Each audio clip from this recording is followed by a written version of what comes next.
경제 파트 말씀드리겠습니다. 지금 이제 11월이기 때문에 내년도에 대한 관심이 집중되고 있습니다. 팬데믹 이후에 여러 가지 불확실성이 많이 커졌고, 특히 이스라엘 하마스 전쟁 같은 새로운 이슈도 부상하고 있습니다. 경제 시황 전망에 대해서 저희가 매달 앞부분에 싣고 있지만 정확히 내년에 어떻게 될 것이다 이렇게 말씀드리는 것은 대단히 어려운 일이고요.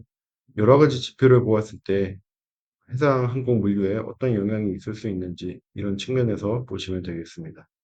첫 번째로 6개월 후의 단기 전망을 살펴보는 OECD 경기 선행 지수입니다. 보시면 저희가 미국, 유럽, 중국을 그려놓았는데 전 세계 GDP의 25%가 미국입니다. 중국이 17% 정도로 알고 있고 G7의 유럽 국가 4곳이 3%씩 해서 12% 보시면 됩니다. 이렇게 해서 50%를 넘기 때문에 세계 경제의 단기 흐름을 보기에 의미가 있다고 할 수 있습니다. 중국부터 살펴보면 4월부터 100 이상을 유지하면서 매월 0.3 내지 0.4씩 상승하고 있기 때문에 상승 국면으로 판단을 하고요. 유럽은 소수점 둘째 자리까지 보면 7월부터 99.16, 99.18, 99.20입니다. 그래서 미국하고 유럽은 회복 국면에 있다고 평가할 수 있겠습니다. 종합적으로 보면 기준선 100 아래에서 조금씩 회복을 하고 있고 중국은 확장세에 있지만 이번 주에 중국 경기 침체 우려로 유가가 80이 깨졌습니다. 그래서 세계 경제가 중국의 경기 회복 정도에 영향을 받고 있다. 이렇게 말씀드릴 수 있겠습니다.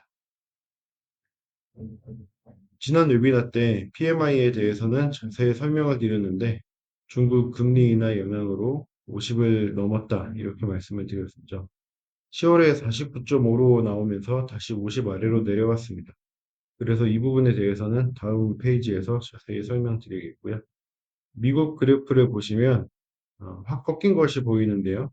49.0에서 46.7로 떨어졌는데 월스트리트 저널에서 집계한 예상치는 49.2로 약간 늘어나는 것으로 예상을 했었습니다. 예상보다는 많이 떨어졌는데 자동차 파업이 영향을 미친 것으로 보이고요. 어쨌든 잠정 합의가 되었기 때문에 11월 미국 PMI를 유심히 봐야 할 것 같습니다. 네, 중국 쪽 자세히 살펴보겠습니다. PMI에 5개 세부 지표가 있는데 주문, 생산, 고용, 배송, 재고 이렇게 있습니다. 주문이 수요고 생산을 공급으로 보시면 되는데 둘 다 2개월 전인 8월 대비해서 많이 떨어졌습니다. 그래서 이 부분을 중국이 아직 경기 회복 체력이 부족하다. 이렇게들 보고 있는 것 같습니다. 오른쪽 부분 빠르게 짚어보면요. 올해 제조업보다는 서비스업 중심으로 경기 회복이 진행되었는데 이제 소비재 수요가 둔화되기 시작하고 다들 아시는 중국 부동산 경기 부진, 오래된 이슈지만 미중 갈등, 계속되고 있는 전쟁 이런 부분들이 수요를 끌어내렸습니다. 공급은 10월 초에 국경절 연휴에 공장이 쉰 부분이 꼽히지만 금리 인상 등으로 공장의 수익성이 약화되고 있는 부분하고 수출 수요가 살아나지 않는 부분 이런 것들이 영향을 미쳤다고 보시면 되겠습니다.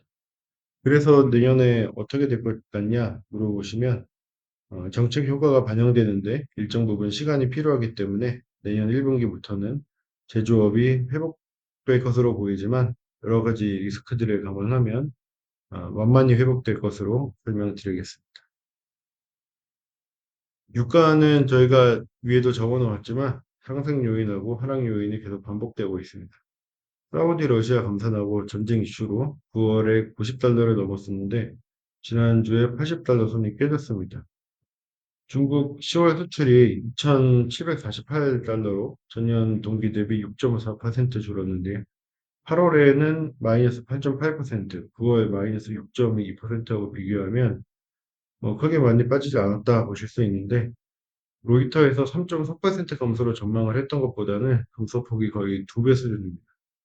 그래서 지난주에 사우디와 러시아가 연말까지 감산하겠다는 기사가 나왔지만 시장에서는 중국의 경기 침체 우려에 더 크게 반응하고 있다. 이렇게 설명드리겠습니다.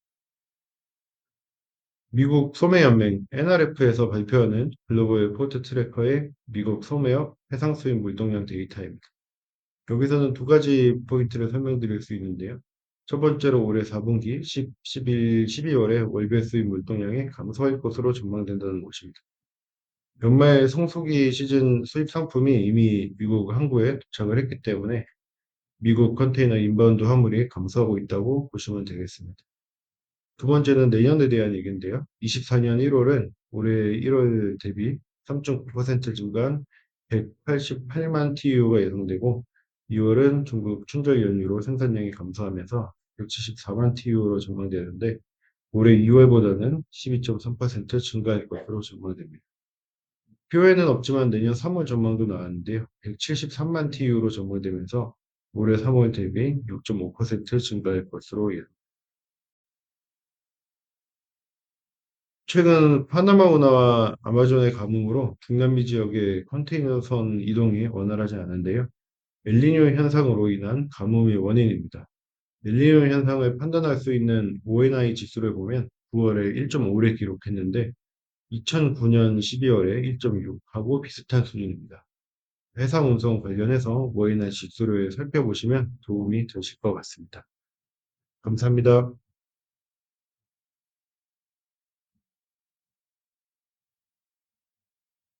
네, 경제 시황에 이어서 해상 운송 부문 설명드리겠습니다. 물류 컨설팅 그룹에서 전망하는 24년도 운임 수준에 대해 말씀드리겠습니다. 11월 3일 기준 종합지수는 1068인데요. 24년도 1분기는 958에서 1007포인트로 현재보다 낮은 수준 전망하고 있습니다. 항로별로 살펴보면 전망값이 조금 다른데요.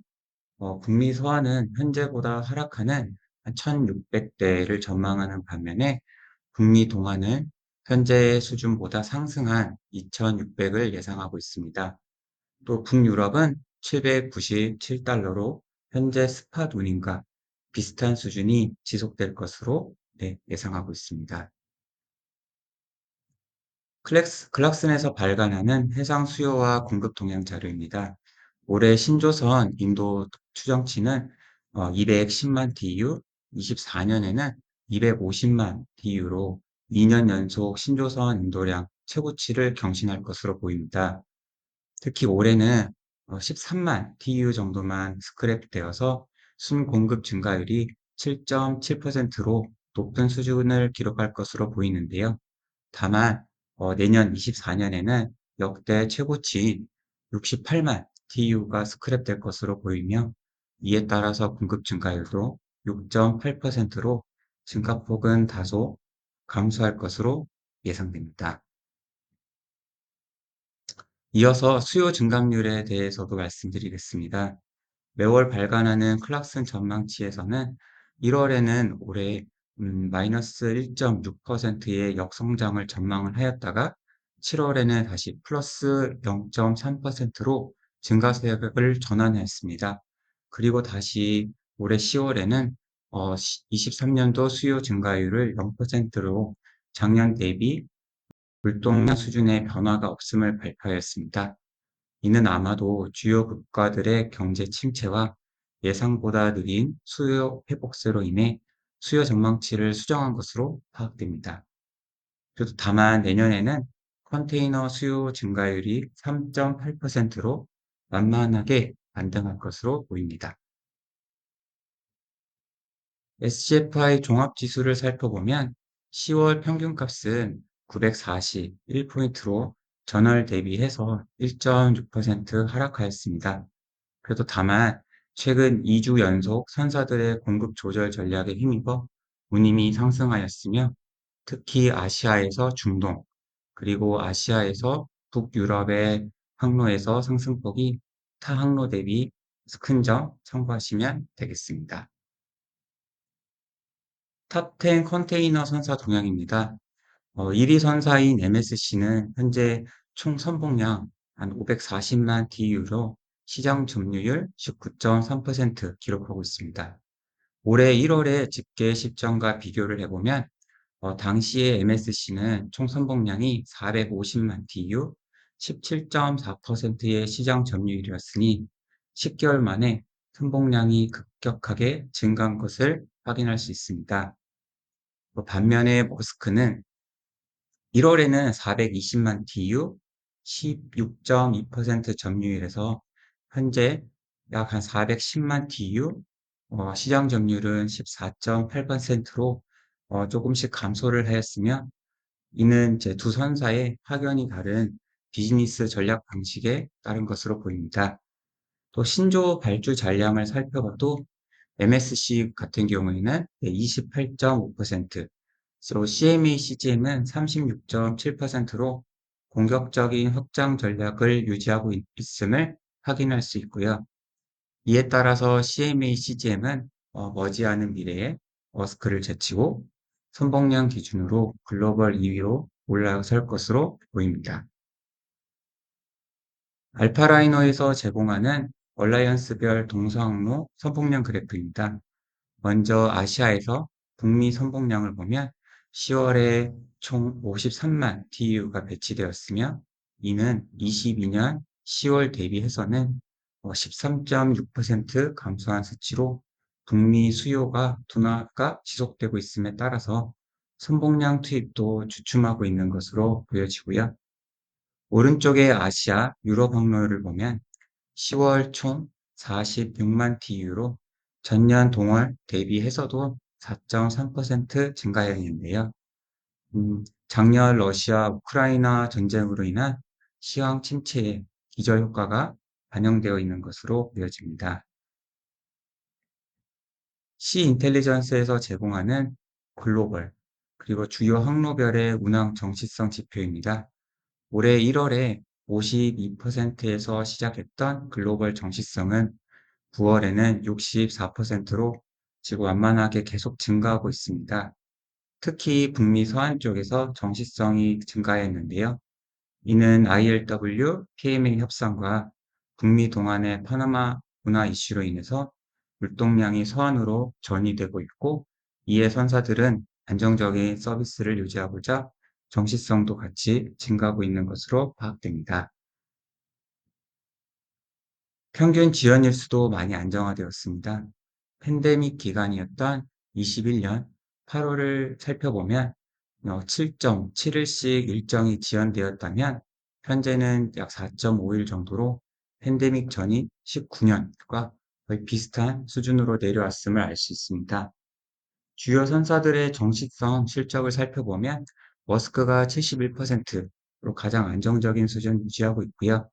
MSC 70%, CMA CGM도 66%대로 22년 대비해서 모두 높은 수준의 서비스를 제공하고 있었습니다.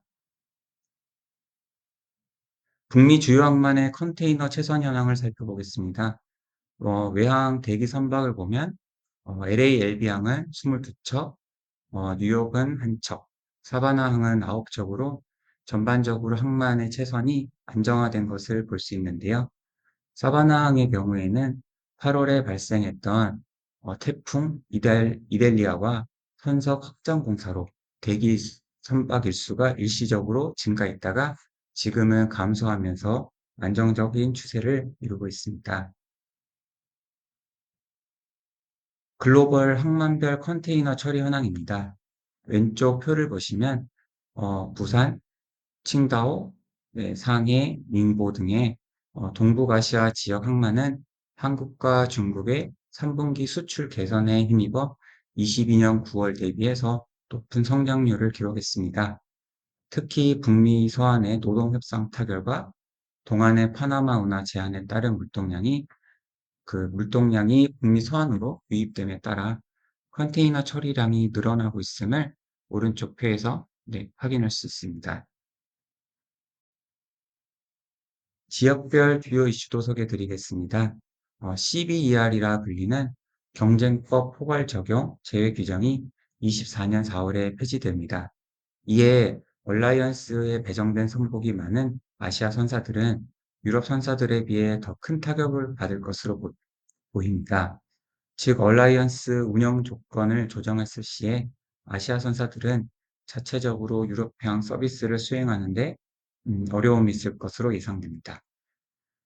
북미에서는 엘니뇨 현상 지속에 따른 가뭄 악화로 파나마 운하 1일 통과 횟수가 24년 2월에 18회까지 점진적으로 줄어들 예정이라고 합니다.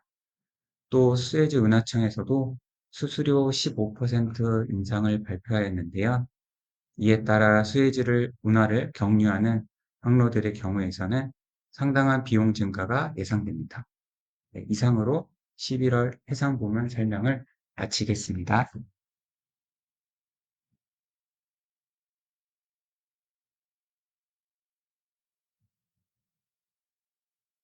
네, 이어서 항공 부분 말씀드리겠습니다. 첫 번째 페이지는 그 물류 컨설팅 그룹에서 전망하는 24년도 항공운임인 택 인덱스에 대해 말씀드리겠습니다.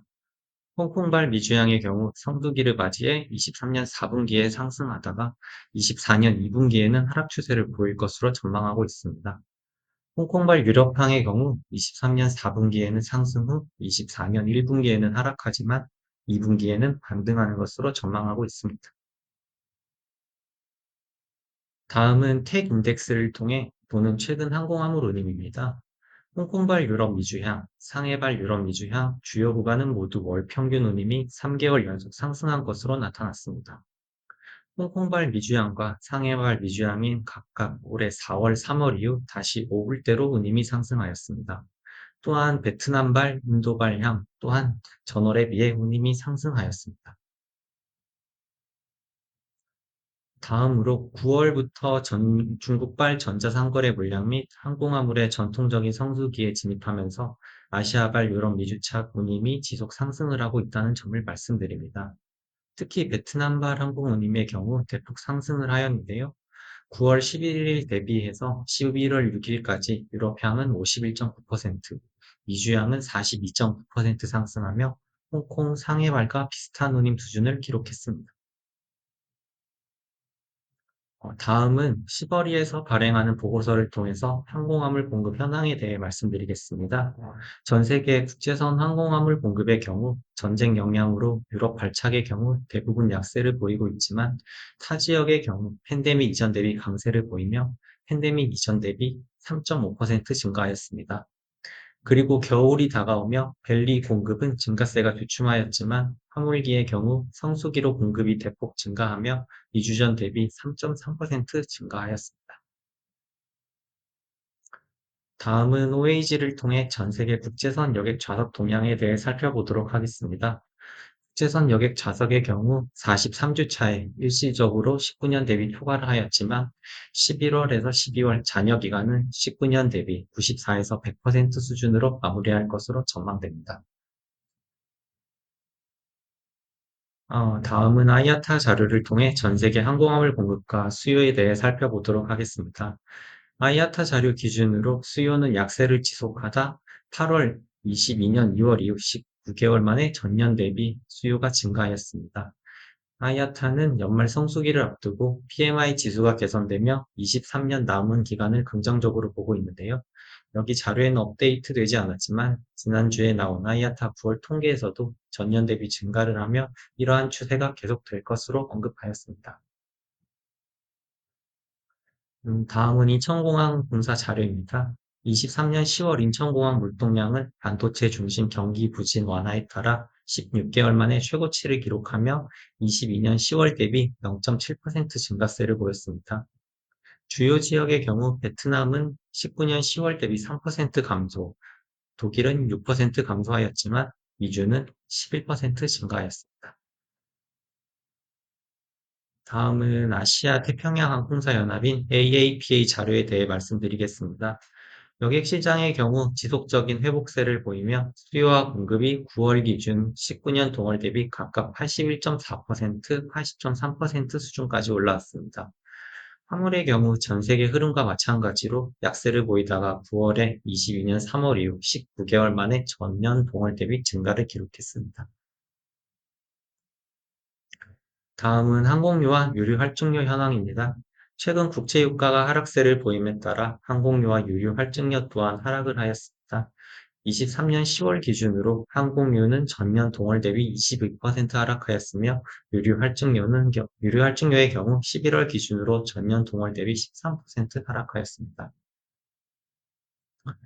마지막으로 주요 기사를 통해 살펴보는 지역별 동향입니다.